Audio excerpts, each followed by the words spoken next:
বিসমিল্লাহিৰ ৰহমানিৰ Rahim.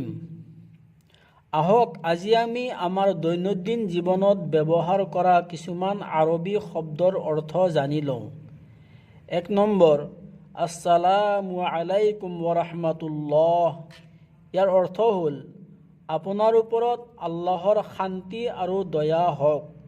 ২ number, ওয়া আলাইকুম সালাম ওয়াৰাহমাতুল্লাহ।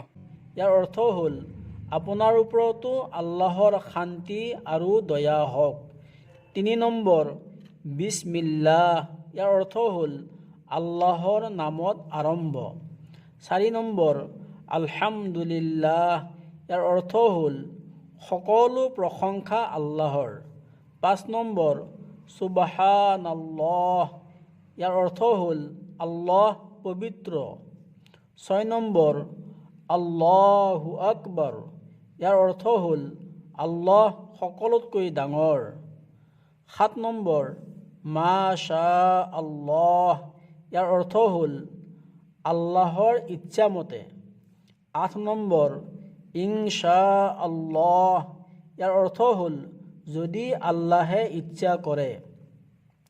৯ নম্বৰ, লা ইলাহা ইল্লাল্লাহ। ইয়াৰ অৰ্থ হ'ল আল্লাহৰ বাহিৰে আন কোনো মাবুদ নাই। ১০ নম্বৰ, জাযাকাল্লাহু খৈৰন। ইয়াৰ অৰ্থ হ'ল আল্লাহে আপোনাক ভাল পুৰস্কাৰ দিয়ক। ১১ নম্বৰ, আস্তাগফিৰুল্লাহ। ইয়াৰ অৰ্থ হ'ল মই আল্লাহৰ ওচৰত ক্ষমা বিচাৰিছোঁ। ১২ নম্বৰ, সুবহানাল্লাহি ওয়া বিহামদিহি।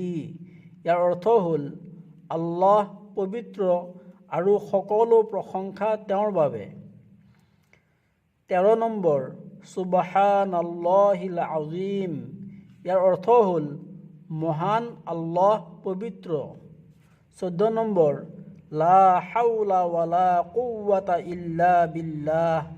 ইয়াৰ অৰ্থ হ'ল গুনাহৰ পৰা বাচি থকা আৰু ভাল কাম কৰাৰ শক্তি দিওঁতা আল্লাহৰ বাহিৰে আন কোনো নাই।